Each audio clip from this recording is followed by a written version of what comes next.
Welcome back to Doing Business in Bentonville. Harvey and I are your hosts for the Warehouse Whisker Warriors, or the W. I would always get Harvey smiling when we do the W.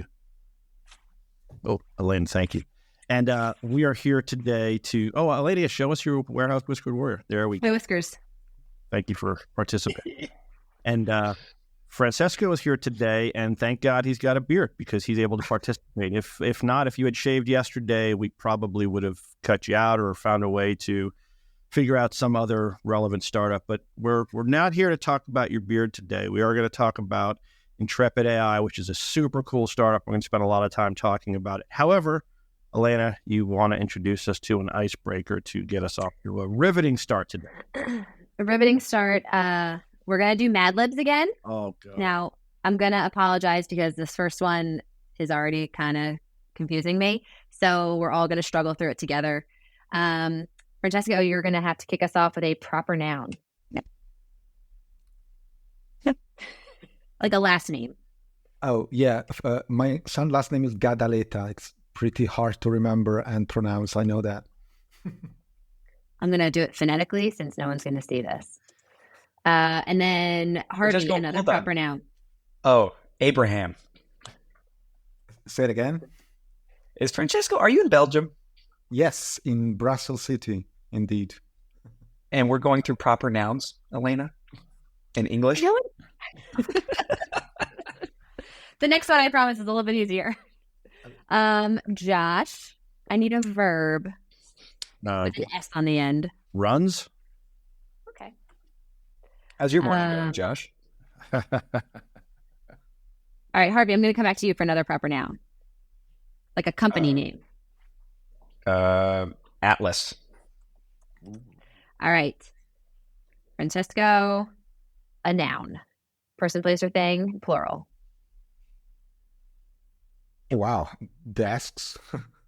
That was what I was going to say. Desk. Wow. He's good. All right. What am I thinking now? Josh? Yes. Give me a big number. I thought you were going to ask for an adjective. Oh, that we knew not to do that. You asked me not to do that.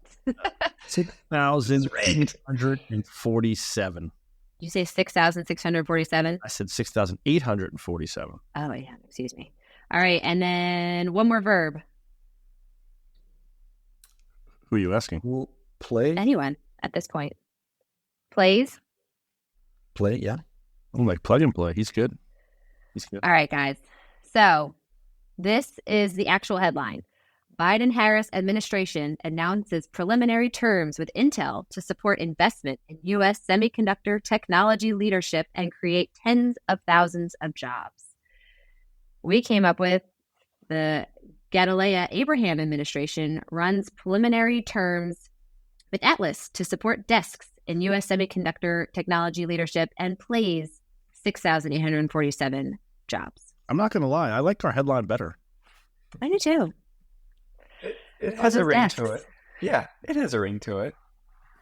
All right. One more. It's a little bit shorter. Francesco, can I have a color? Red. Good one. Harvey, noun. Plant. Josh, verb. Sleeps. And Francesco, a year. 1981, of course. Of course. All right.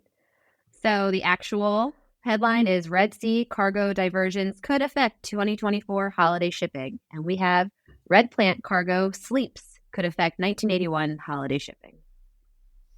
We did better the first time, I think. We did better the first time, which I thought was going to be the hard one. You know, it's really a reflection on the software that you're using or the website that you're using. It's just me and my brain. That's the software glitch. Thank you, Elena. Thank you. All right, Francesco, that was the hard part, I think, right? The easy part is introducing you and your company, Intrepid AI. Give us, the viewers, the listeners, all of the thousands, and tens of thousands of people that are going to be watching this podcast, a background on you and your company. No pressure. No pressure. No pressure. Zero.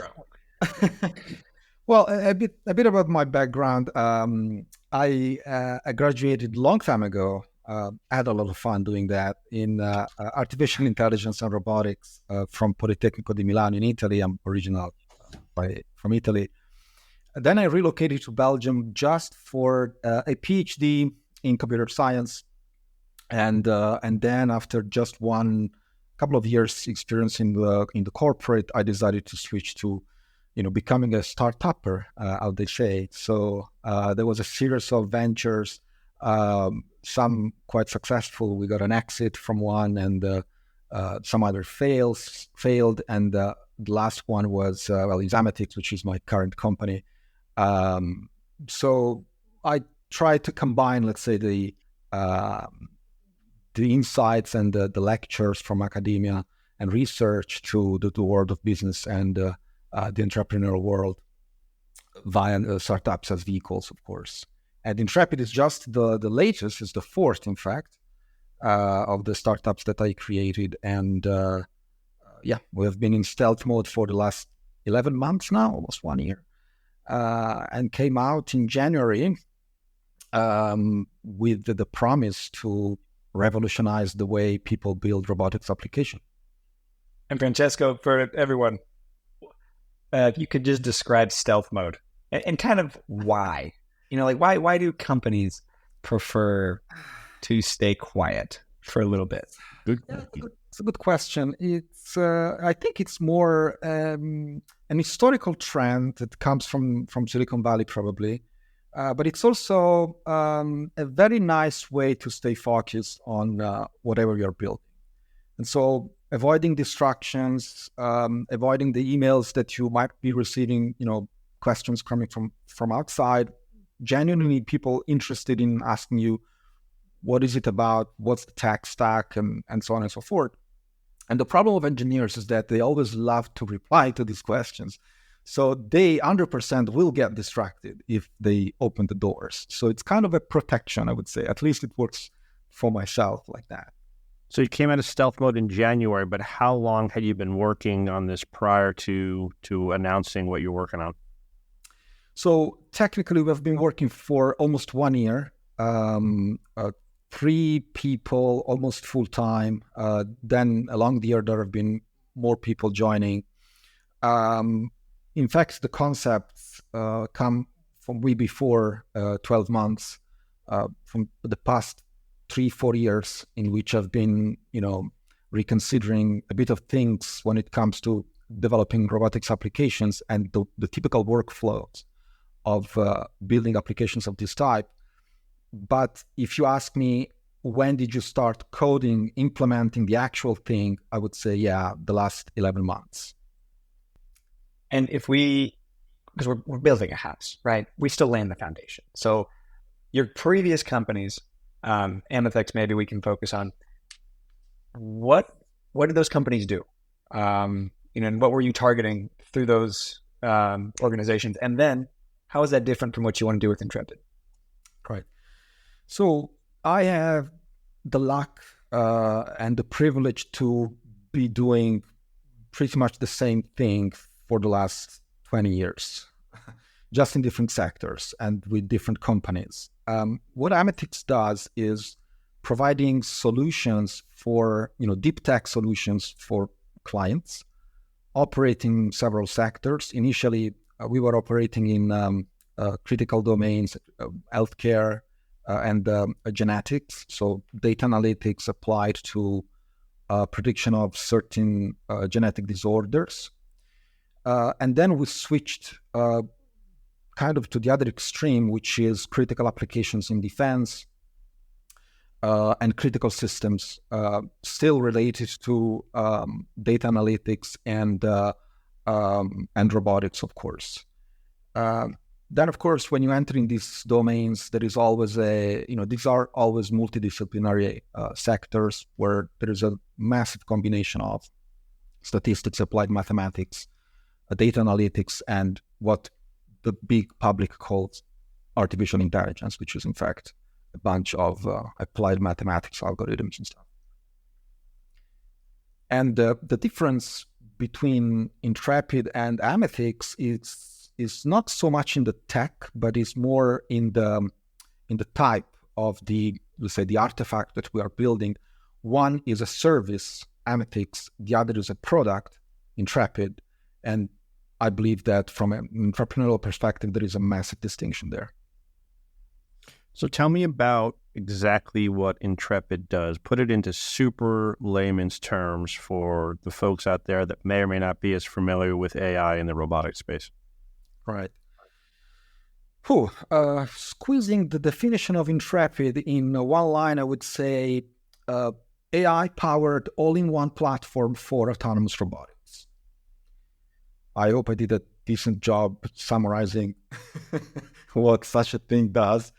For those who are not familiar with robotics and the combination of robotics and AI, is basically, and I say basically, quote unquote, a way to speed up the development of robotics applications. So basically making robotics simpler and democratizing the concept of robotics, which doesn't mean dumbing it down.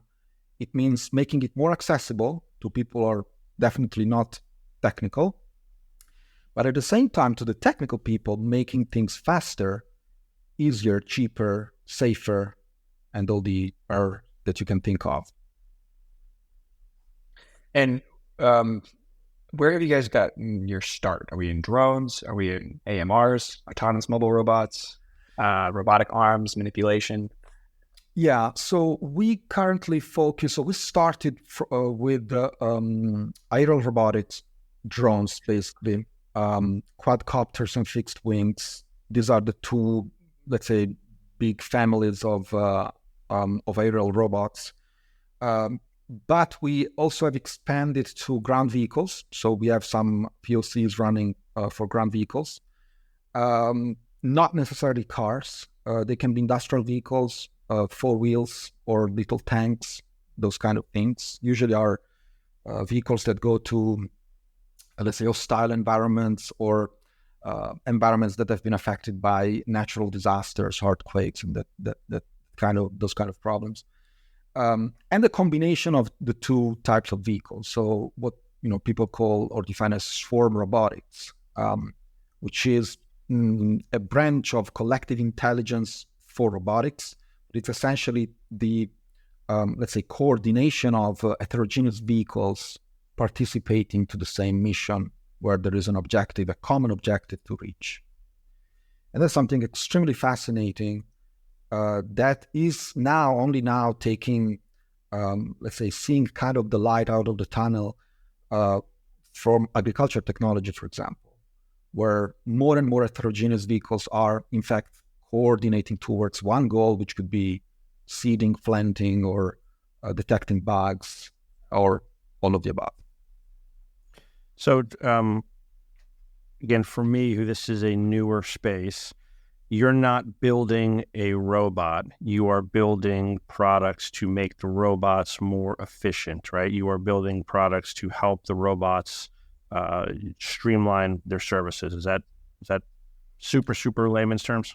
Yes, indeed. We are not building the actual robot, even though I have in front of me a prototype of a tank, which I could show if you want. A tank? It's a little tank. It's you want me to take? Or you got to see the tank.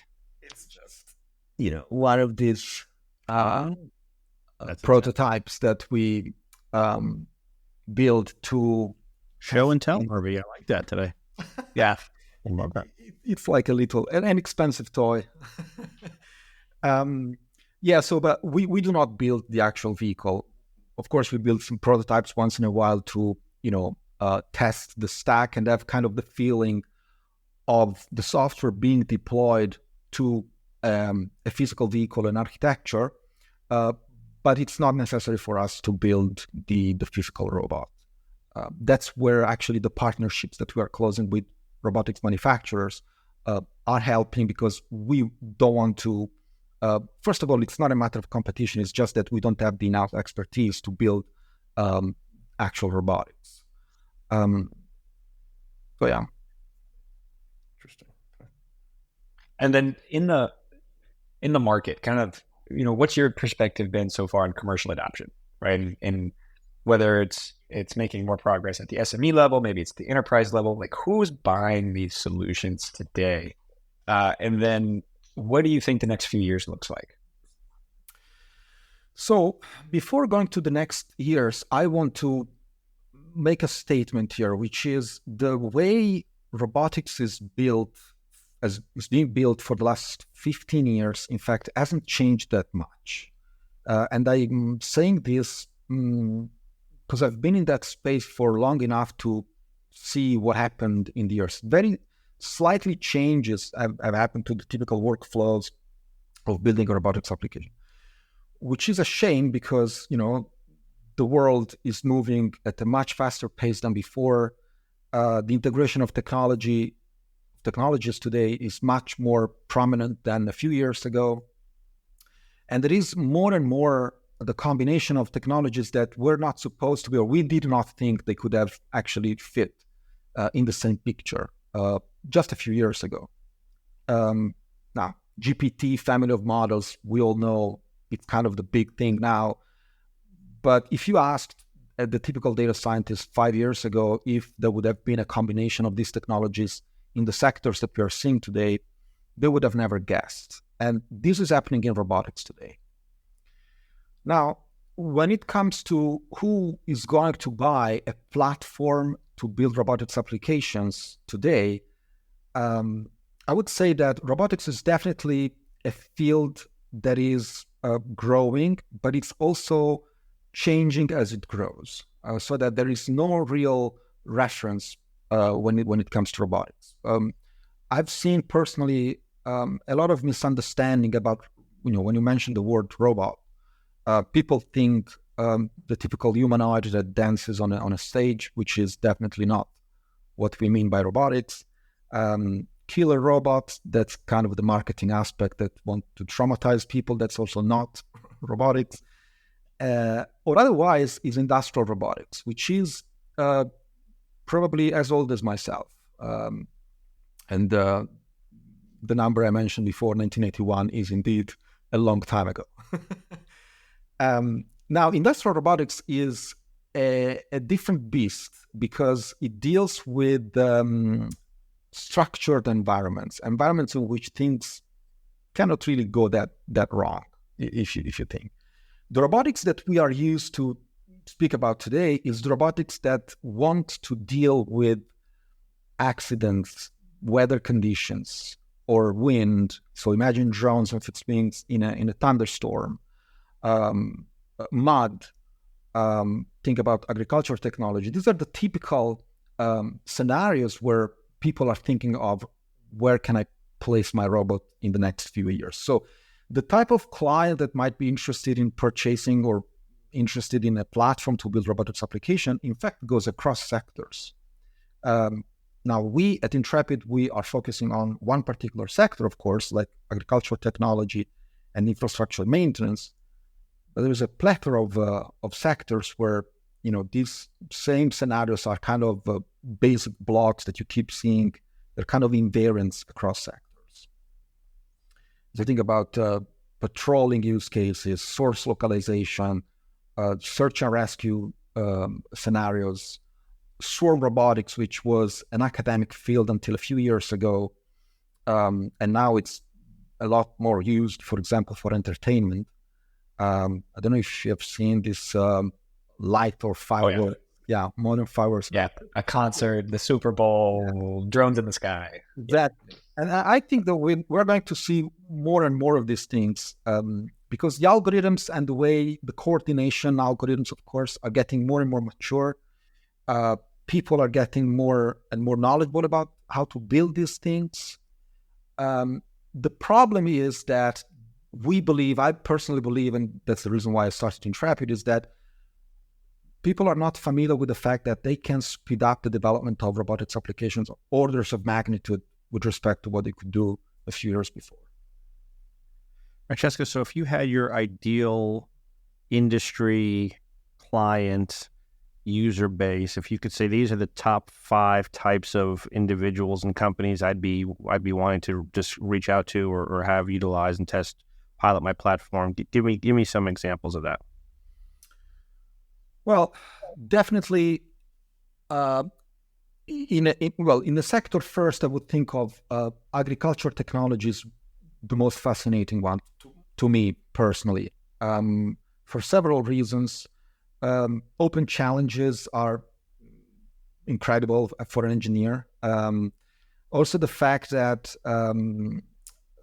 what you build in agriculture technology can actually be quote unquote reused as a basic skill anywhere else in all other critical environments when it comes to conditions, environmental conditions. In terms of roles in a company I would be speaking with is definitely product owners, and we are very technical team, so we also like to show the capabilities of the platform, for example, to the engineers, how much time they can save with or without Intrepid. On a typical project, like we have a few of these, scenarios that we consider kind of a KPI for us to show, first of all, to measure, and then to show how much time and how many roboticists less you need to build a use case that is, for example, 3, 4, 5 times safer than before. So time savings and financial efficiencies are the win on the back end? Absolutely.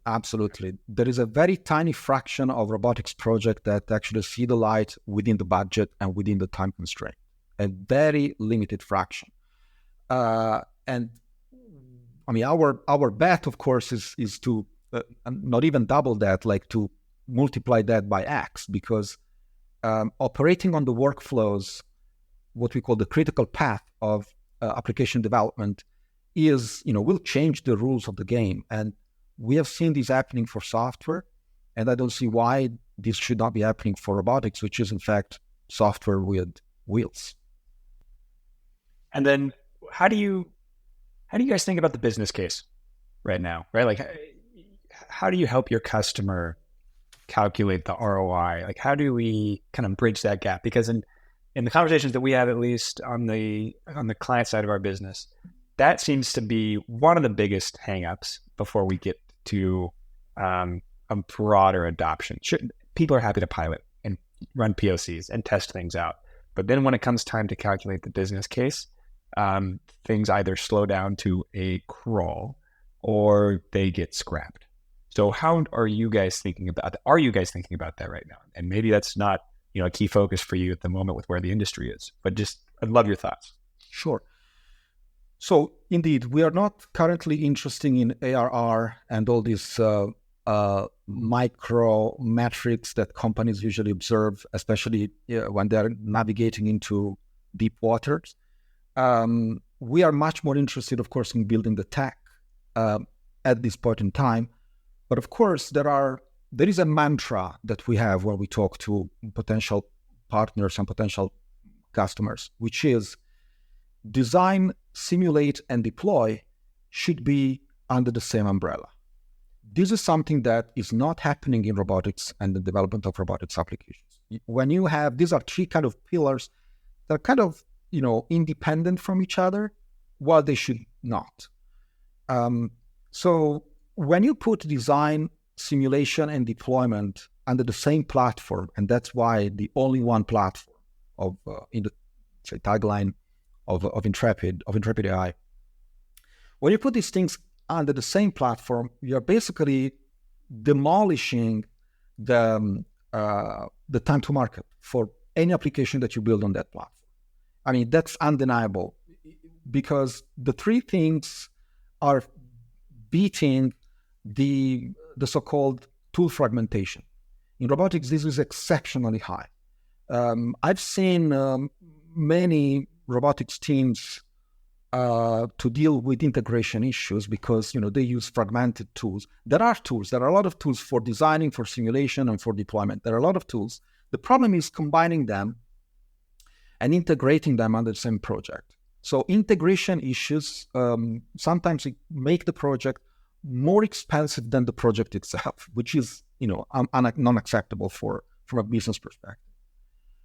So that's the first thing that we try to convince the potential clients, like, we put these three things together, which means that the average roboticist doesn't have to switch tool. So you open the dashboard, we have a dashboard, we have a simulator, and we have a deploying stack. You stay in that platform from beginning to end. So that's the first thing. The second thing is collaboration with designers, engineers, marketing teams, supplier, customers, other stakeholders. Robotics teams are very heterogeneous. And we have seen that people hardly talk to each other during, the design of the capability, the simulation of that same capability, and the deployment phase. So there is a lot of separation of concern, if I can say, due to the fact that the typical team is very heterogeneous. People with very different backgrounds. There is mechatronics, electronics, software engineering, coding, marketing. There is all there, and so collaboration tools pretty much do not exist, if not on a code level, which is like the typical, the usual suspects there, like GitHub, GitLab, whatever, but it's specific to software. So we have redesigned that part, re-engineered the collaboration layer, because we strongly believe that in a team of heterogeneous people, very different backgrounds, you have to reinforce the concept of collaboration. And the last thing, very important, is the aspect of reproducibility and safety. So reproducibility basically is when you have multiple people collaborating to the same project, they will start changing things because they need to improve, because they need to fix some stuff that someone else built. So these pipelines start growing exponentially. The more interaction, the more people you throw to the problem. The mythical man Mount said exactly that. The more people you throw to the problem, the slower the project. That's a very nice book from the 70s, if I'm not wrong. And that's exactly what happens in robotics. Like, many clients of us believe that the more workforce, the better and the faster. It's definitely not. Actually, the slower. Why? Because they're lacking collaboration tools. So reproducibility, we have learned the lesson the hard way from data science and data analytics pipelines, where you change the data and you have to propagate these changes down the pipeline until the model prediction. We've seen this happening, model statistical shift when data keeps changing and you have built your model once, maybe several months ago, then the population dynamics changes and that model is no longer valid. You cannot reproduce whatever you found 3 months ago. This in robotics happens on a daily basis. And definitely you don't want to put in the field a robot that you cannot reproduce the behavior because that would be extremely, unsafe, to say, in the best case scenario, or completely destructive even for your business and the people around, because these robots are supposed to collaborate with humans at some point. Francesco, do you have any competitors or are you unique in this white space? And if there are competitors, which of course we wouldn't want to name here, what is the unique proposition or what is the reason for someone choosing you and Intrepid AI? So yes, there are competitors. No names, of course, but the biggest, let's say, let me put it like this: the closest competitor to what we are building is a competitor who is also building the concept of, for example, visual programming and this editor that we have that allows you to mix and match basic skills and build behaviors for a robot, more and more complex behaviors. So that concept, in fact, it has been explored by others. Let me put it like that, which is it's normal because it's a concept that works, it's powerful, and I don't see why people should not take advantage of it. We know that even in video game development, in that community, they are using similar concept. Unreal Engine Blueprints, for example, is doing that for several years now. The biggest limitation that I personally see in the competitors that we have is in the fact that they are kind of marrying a particular technology In particular, in robotics, there is one kind of de facto standard, which is called ROS, stands for Robotic Operating System, built by Open Robotics. It's a 15, almost 20-year-old project, very much used in academia, much less used in commercial environments. And we have seen that some of these competitors are actually, supporting ROS, and that's it, which in our opinion, it's a big limitation, because when you tackle with, for example, limited hardware, that is robots, nano drones, or robots that don't have the possibility to carry a companion computer or, sophisticated hardware for payload limitations or battery lifetime, for example. Well, all these cases, in these cases, of course, you cannot consider a ROS-like technology. So that's why we have pushed the gas on one very important aspect, which is efficiency and optimization. So we run natively on the operating system, or even on bare metal if needed, which our competitors do not do. And so they usually use Dockerization, use ROS technology, which are known to be very heavy from a computational perspective. Another one is probably dealing with, very similar idea on, at least on the design of the capability, again, the visual programming aspect, but they specifically focus on manipulator arms, which we do not. So by choice, we want to stay away from that because there are different dynamics there. And for the time being, we want to stay fully focused on aerial robotics and mobile robotics. A lot of the folks that might listen to this work for a parent corporation headquartered in Europe, at least in the supplier community. So what's your view on the state of robotics in Europe versus the state of robotics in the US? It could be academic, it could be commercial, it could be either breadth or depth. Kind of what's been your experience? I will make a few people sad about what I'm saying, but I can say that because I'm a European, so I can criticize Europe if I'm eligible to criticize Europe. Jokes apart, when it comes to deep tech, Europe seems to be a bit slow, if I can say that, and robotics is, of course, no exception. I've experienced this already a few years ago with deep tech applied to data analytics. We were building actually chatbots for banks in 2017, when ChatGPT was not even a name on Wikipedia or wherever. So very pioneering stuff. And in Europe, we had zero success, in fact. So people could not understand. And I have to admit that this is a very similar scenario in robotics, unfortunately. In terms of research and development, yes, there is a quite strong academic community with whom, of course, we have partnered, for example, in the region of, in the Netherlands region, so Vrije Universiteit Amsterdam. In English is Free University of Amsterdam. And so we are collaborating with them. We have this partnership that is basically allowing them to use the platform for internal research project, especially for robotics. And we, of course, get interesting feedback from very advanced users, because these are researchers. These people help you out prioritizing, for example, the next big feature or the next most essential feature that you need. So that's a very, very interesting collaboration. We are very close to secure another partnership with a Belgian university, also very strong. I don't make names, but people who know Belgium know probably what I'm talking about.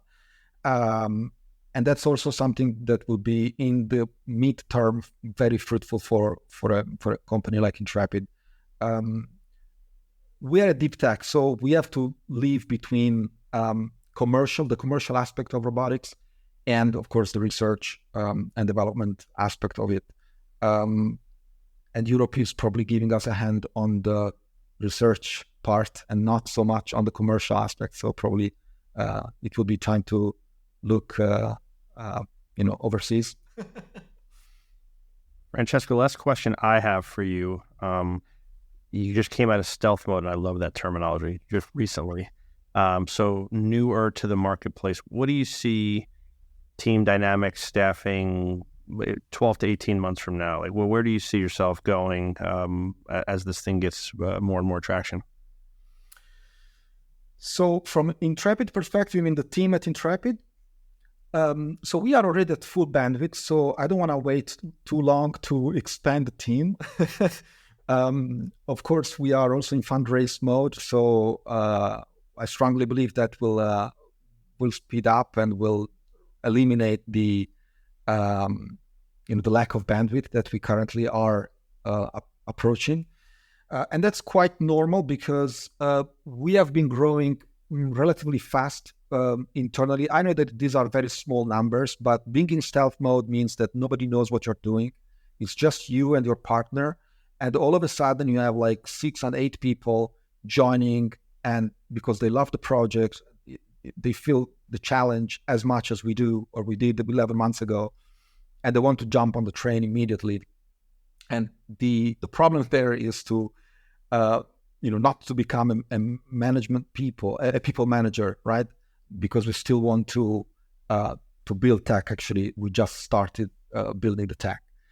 How do I see the company in the next few months? In fact, is basically approaching 12 people. That's kind of our plateau for very technical people on the team to extend the bandwidth on the development of several aspects of the platform.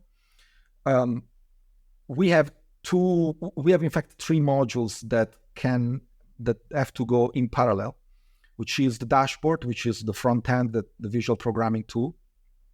There is the back end, or the engine, that is a beautiful piece of code in Rust. So we are almost 100% Rust-based company.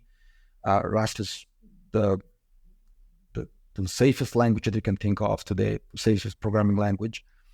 And then we have, of course, the simulator, which is another beautiful piece of software that inherits a lot of the concepts from video game development. And we have former video game developers in the team and also gamers. So myself included, I have to say that. So these people, of course, are almost at full bandwidth, but we are in an advantageous position, which is these 3 things can actually go in parallel. And so that's why I'm not saying that each module will walk on their own legs, but almost. So there are, from an engineering perspective, we call them contracts to respect between one module and the other. And then the team can, let's say, expand pretty fast without too much human intervention or manager intervention. So that's a good thing. That's where I see myself in the next 12 months. So now I did say it's the last question, but as Harvey knows, that's the last question for you that I have. But I always like to ask Harvey, from the outside looking in, and plug and play lens, what is your view on this segment from a plug and play from an investment side, from a technology side? Where is this going, and how do you see this playing out from your lens? And I'm going to answer that with another question.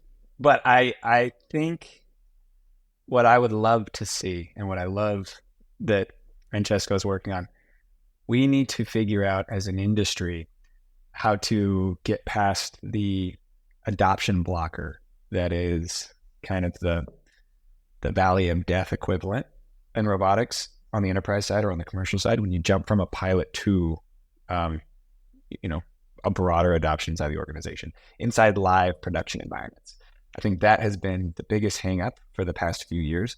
And what Francesco's working on is very pure at its mission of trying to speed up and make it more accessible and easy for people to become familiar and to ultimately start working with robotics inside of their domain. And of course, logistics is our domain and the broader supply chain. So everything that Francesco is working on, I think, is helping kind of chip away at the old block of how do we speed up the adoption here.